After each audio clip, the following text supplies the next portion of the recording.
Pemerintah akan melanjutkan pembiayaan infrastruktur melalui Surat Berharga Syariah Negara (SBSN) di tahun ini. Dirjen Pengelolaan Pembiayaan dan Risiko Kementerian Keuangan Luki Alfirman menyebut, alokasi pembiayaan infrastruktur dari SBSN pada tahun 2021 sebesar Rp27,5 triliun. Pembiayaan itu akan digunakan untuk 847 proyek yang tersebar di 11 kementerian, lembaga, dan 34 provinsi. Secara rinci, dana tersebut akan digunakan untuk proyek infrastruktur transportasi darat, laut, dan udara pada Kementerian Perhubungan senilai Rp5,6 triliun.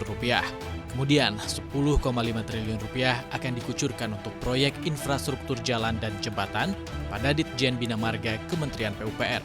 Sementara itu, proyek infrastruktur pengendalian banjir dan lahar Ditjen SDA Kementerian PUPR mendapatkan alokasi sekitar Rp4,2 triliun dan sisanya Rp7 triliun akan digunakan untuk berbagai proyek lainnya.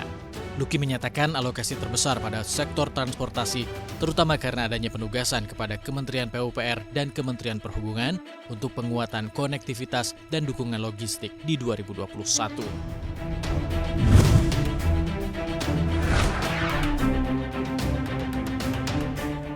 Harga daging sapi di pasaran terus menanjak dalam beberapa hari terakhir. Namun melonjaknya harga daging sapi justru membuat para pedagang daging mengalami kerugian. Karena itu para pedagang daging sapi di Jabodetabek melancarkan aksi mogok jualan mulai Rabu 20 Januari 2021 sampai Kementerian Perdagangan mengumumkan kebijakan terkait stabilitas harga daging ke publik. Berdasarkan data Pusat Informasi Harga Pangan Strategis Nasional, harga daging sapi di pasar tradisional dipatok kisaran Rp110.000 hingga Rp120.000. Harga per kilogram daging sapi yang belum dipisah antara tulang dan kulitnya adalah Rp95.000. Menurut Asosiasi Pedagang Daging Indonesia, harga tersebut dinilai terlalu tinggi untuk dijual kembali ke pasar.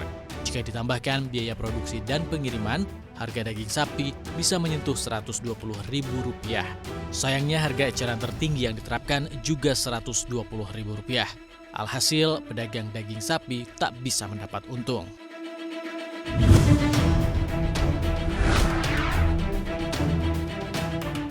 Indonesia bakal punya dana tunjangan untuk pengangguran. Pemerintah saat ini sedang menyiapkan rancangan peraturan pemerintah tentang penyelenggaraan program jaminan kehilangan pekerjaan. Calon aturan ini merupakan turunan dari Undang-Undang Cipta Kerja. Menteri Ketenagakerjaan Ida Fauziah menyatakan sumber tunjangan pengangguran akan berasal dari APBN serta iuran jaminan sosial dan dana operasional BPJS Kesehatan.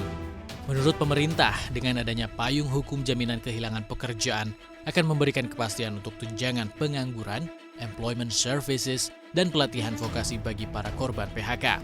Rencananya, tunjangan akan diberikan paling lama selama 6 bulan dengan persentase tertentu dari upah yang dilaporkan atau rata-rata upah nasional.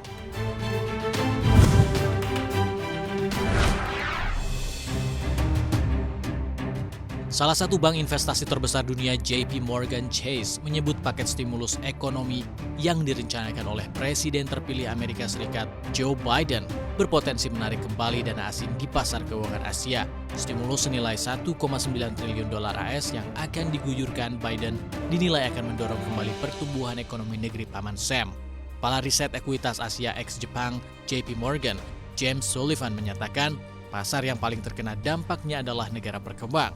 Lembaga ini telah memantau pergerakan aliran dana masuk ke Asia kecuali Jepang selama 18 pekan terakhir. Sehingga menurut JP Morgan, dana yang tadinya diputar di negara berkembang Asia akan ditarik dan dikembalikan lagi ke Amerika karena ekspektasi perekonomiannya yang membaik dengan masuknya dana $1,9 triliun Amerika yang bahkan 2 kali lipat dari perkiraan akan menjadi kejutan positif untuk pasar dan pertumbuhan ekonomi Amerika Serikat secara keseluruhan.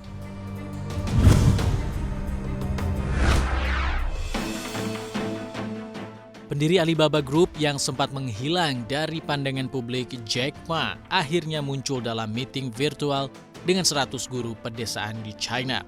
Ini adalah kemunculan pertama Jack Ma pada publik sejak Oktober lalu. Meeting dengan para guru adalah cara tahunan yang diselenggarakan miliarder tersebut untuk mengakui pencapaian pendidik pedesaan. Kemunculan kembali Ma memadamkan rumor yang menyebut absen dirinya berkaitan dengan kritik keras yang ia tujukan pada pemerintah negeri tirai bambu mengenai sistem ekonomi. Belakangan, Beijing memang gencar menyelidiki raksasa keuangan online milik Ma, yakni Ant Group Co. dan Alibaba Group Holding, bahkan mencegah IPO jumbo Ant Group senilai $35 miliar dengan alasan pengetatan regulasi fintech.